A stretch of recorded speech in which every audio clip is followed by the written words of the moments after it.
तो 15 दिन बाद रूस यूक्रेन जंग को पूरा 1 साल हो जाएगा।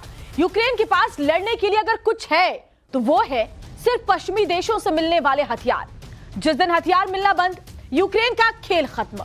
पुतिन की प्लानिंग कुछ ऐसी ही है कि जल्द से जल्द ये जो सप्लाई चेन है उसे तोड़ दिया जाए। लेकिन पुतिन के मिलिट्री कमांडर रमजान कादिरोव ने एक बड़ा ऐलान कर दिया है। कादिरोव का कहना है कि यूक्रेन के बाद अगला टारगेट पोलैंड होगा।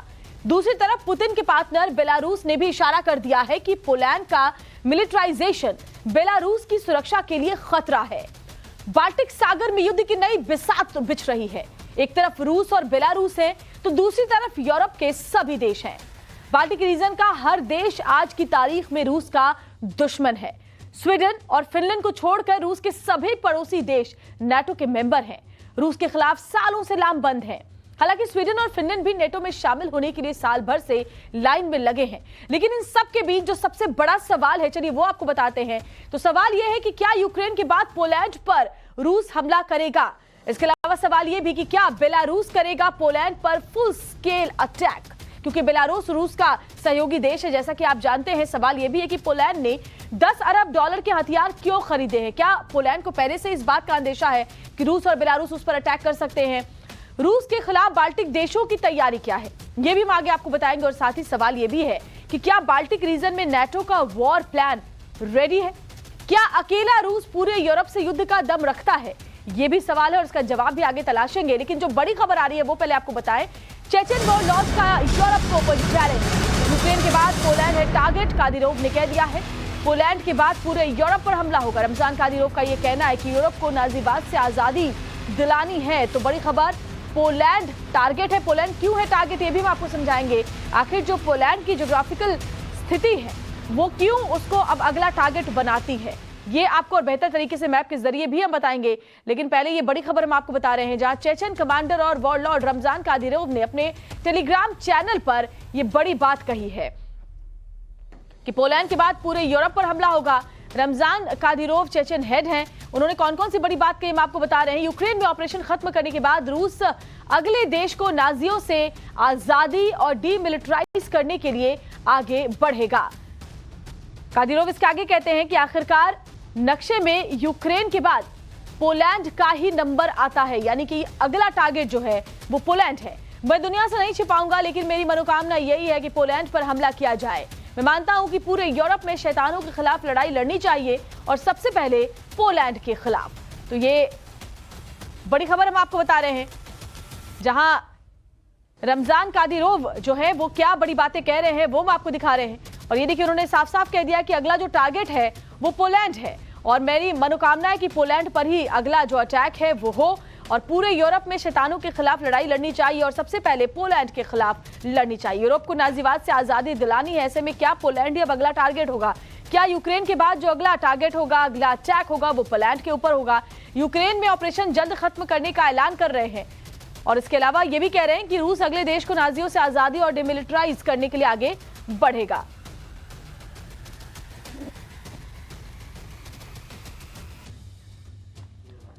और हमारे साथ देखिए खास मेहमान जुड़े हुए major general SP Sinha sir हमारे साथ मौजूद है स्टूडियो में। मेजर जनरल सिन्हा, पोलैंड क्योंकि वो बॉर्डर वाला इलाका है जहां से तमाम जो चीजों की सप्लाई होती है पश्चिमी देशों की तरफ से वो बहुत आसान हो जाती है। ऐसे में क्या सिर्फ यही एक वजह है कि यूक्रेन के बाद अगला टारगेट पोलैंड हो सकता है या फिर कुछ और भी खास वजह है इसकी? नहीं, देखिए, पोलैंड बहुत शुरू से वेस्ट को ये प्राइम अप कर रहा था कि रूस अटैक करेगा यूक्रेन पे और उसके लिए वेस्ट को तैयार होना चाहिए। तो पोलैंड की दुश्मनी रूस के साथ बहुत ही हिस्टोरिक है, पहली बात।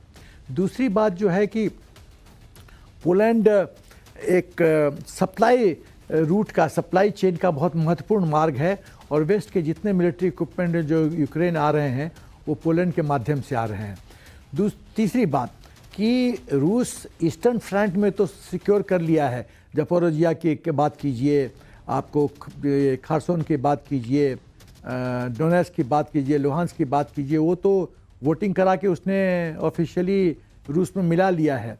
लेकिन जब हम वेस्टर्न साइड की बात करते हैं तो वेस्टर्न साइड में वो अपने को आपको पूरी तरह से सिक्योर नहीं कर पा रहा है और इसीलिए वेस्टर्न फ्लैंक, और इसीलिए आप देखिए क्योंकि वेस्टर्न साइड में और नॉर्दर्न साइड में वो सिक्योर नहीं कर पाया है, न कीव कैप्चर कर पा रहा है, न वेस्टर्न साइड सिक्योर कर पा रहा है। तो ये सप्लाई लाइन जो है वो सप्लाई लाइन बहुत एक्टिव है। तो मेरा ख्याल है कि रूस का अप्रिशिएशन ये है कि अब पोलैंड को उसकी बदमाशी के लिए, शैतानी के लिए सबक सिखाने की ज़रूरत है, और इसी प्रयत्न में वो बेलारूस का मदद मांग रहा है। और बेलारूस भी, आपको याद होगा कि कई बहुत रशियन सोल्जर्स वहाँ भेजे भी गए हैं और बेलारूस के साथ ज्वाइंट एक्सरसाइजेस और मिलिट्री ट्रेनिंग और पोलैंड भी इसके लिए तैयार है सर, क्योंकि पोलैंड भी देखिए लगातार अपनी सैन्य क्षमता बढ़ा रहा है, डिफेंस डील भी अमेरिका के साथ कर रहा है। बने रहे हमारे साथ, जो एक बड़ी खबर आ रही है पहले वो दर्शकों को बताते हैं। रमजान कादिरोव नहीं बल्कि रूस का दोस्त बेलारूस भी पोलैंड को निशाने पर ले रहा है। बेलारूस की सिक्योरिटी काउंसिल ने कहा है कि पोलैंड बेलारूस की सुरक्षा के लिए खतरा बनता जा रहा है। रूस के दोस्त बेलारूस के टारगेट पर पोलैंड है। बेलारूस की सिक्योरिटी काउंसिल का यह बयान बहुत अहम है कि बेलारूस के लिए पोलैंड खतरा बनता जा रहा है। बेलारूस बॉर्डर पर सेना बढ़ा रहा है पोलैंड का सैन्यकरण बेलारूस के लिए एक बड़ा खतरा है। तो ये बड़ी खबर हम आपको बता रहे हैं, जहां पोलैंड का सैन्यकरण यानी कि जो सैन्य क्षमता है, पोलैंड जो मिलिटराइजेशन कर रहा है, वो किस तरीके से बेलारूस के लिए भी खतरा है। सर, इसको और बेहतर तरीके से अगर आप समझा पाए, क्यों बेलारूस को ऐसा लग रहा है कि बेलारूस की सिक्योरिटी काउंसिल का ये जो बड़ा बयान आया है वो किस लिहाज से है कि बेलारूस के लिए खतरा बनता जा रहा है पोलैंड? क्यों लग रहा है बेलारूस को ऐसा? देखिए, पहले यूक्रेन एक बफर था। रूस बेलारूस की बात कीजिए कि वो बफर था, वो बफर खत्म हो गया है। तो बफर खत्म हो गया तो तब तक कुशन नहीं है। कुशन नहीं है तो दूसरी बात है, जैसा मैंने कहा कि पोलैंड एक फ्रंट फेस बन गया, मुखौटा हो गया है वेस्ट का, अमेरिका का, नाटो कंट्रीज का। और जो जिस तरह से यूक्रेन में वॉर सरवाइव कर रहा है, यूक्रेन का वॉर एफर्ट को जिस तरह से पोलैंड एक महत्वपूर्ण रोल अदा कर रहा है, तो ये मानिए कि यदि पोलैंड इतना इम्पोर्टेंट रोल अदा नहीं करता तो मुझे नहीं लगता है कि इतना दिन वॉर खिंचता। तो ये जो इतना दिन वॉर खिंचा है उसका पूरा दोष, काफ़ी दोष, पूरा तो नहीं कहूँगा, काफ़ी दोष पोलैंड पे आता है। और बेलारूस समझता है कि क्योंकि वो रूस का दोस्त है और रूस को मदद कर रहा है, तो पोलैंड उसके लिए खतरा बन रहा है, क्योंकि your enemy is your friend. तो पोलैंड को वो दुश्मन के रूप में देख रहा है।